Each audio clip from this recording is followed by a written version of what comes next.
Hey guys, welcome back to the channel.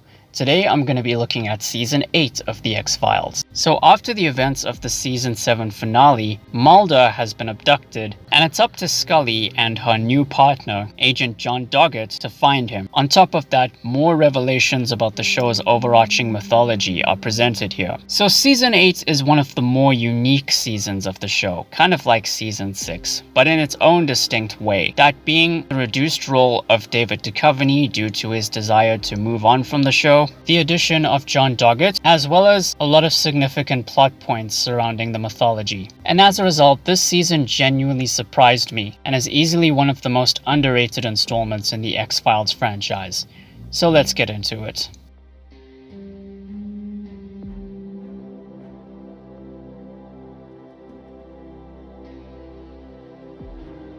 So the first noteworthy aspect of Season 8 is the addition of Agent John Doggett, played by Robert Patrick, who everybody knows as the T-1000 from Terminator 2 Judgment Day. Doggett is a very by-the-book, traditional detective, and when it comes to the X-Files in general, he tends to be a full-blown skeptic. As a result, his team-up with Agent Scully ultimately changes the dynamics of the show, especially since Scully has pretty much turned into a believer by now. And he's even got his own storyline involving his personal life, which is eventually resolved in Season 9. Sure, Mulder's absence may take a while to get used to, but Agent Doggett fills that void perfectly, and Robert Patrick knocked his performance out of the park. The mythology episodes had a lot to offer this season, considering they took up pretty much half the season. They cover everything from Mulder's abduction to Scully's pregnancy to the introduction of Monica Reyes, who goes on to have a more prominent role in Season 9, and a proper introduction to the Super Soldiers storyline. Think of them as the government's Plan B since the Syndicate were killed off in Season 6, and they've been created to ensure that humanity does not survive the colonization. As for the Monster of the Week episodes, they may not be the best of the entire series, but I still appreciate them for taking the show back to its darker roots. You know, think Season 4 levels of dark.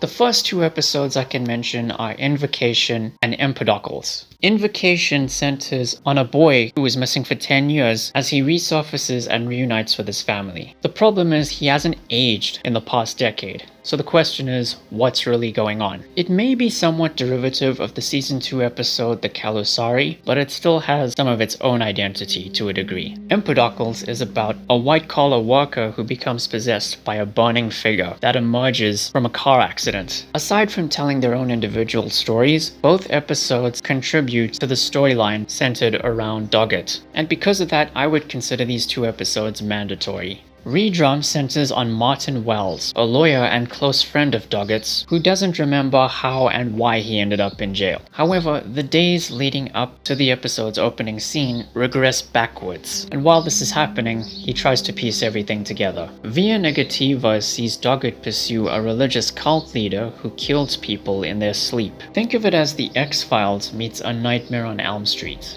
Salvage centers on Raymond Pierce, a man made of metal who is planning to enact vengeance on those he believes created him. And Raymond Pierce was played by Wade Williams, who I'm sure most people recognize as Brad Bellick from Prison Break. Badlar is about a mystic who smuggles himself out of India in pursuit of two specific families in Washington, D.C. If this guy looks familiar, it's because he's Deep Roy, who you might recognize as the Oompa Loompas from Charlie and the Chocolate Factory. And Alone sees Doggett briefly paired with Layla Harrison, a young agent who claims to know everything there is to know about the X-Files, and they set out to investigate a bizarre murder. Had it not been for Monica Reyes, these two could have actually made a great team, especially when you compare Harrison's enthusiastic nature with Doggett's lack of enthusiasm. And the two-part finale did a great job in tying up a lot of loose ends that I wished Season 9 hadn't trampled on in the ways that it did, because Season 9 ends up diminishing some of the significance of this finale.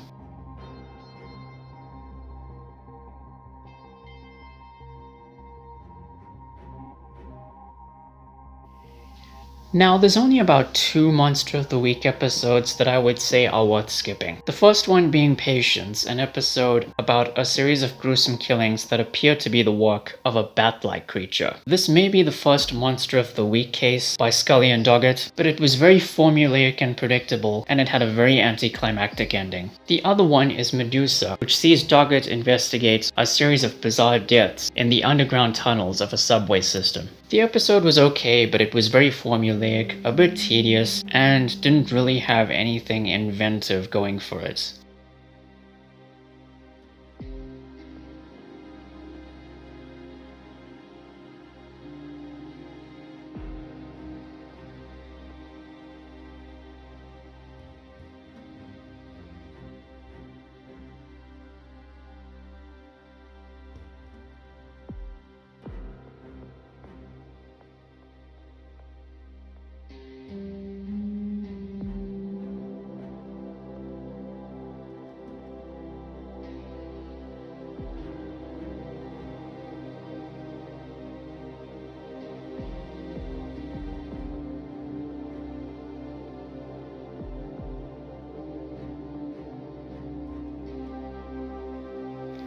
So yeah, those are my thoughts on Season 8 of The X-Files. Next time we're going to be looking at the Lone Gunman spin-off, so look forward to that very soon. Thank you all for watching, guys. Please be sure to like the video, share it, and subscribe.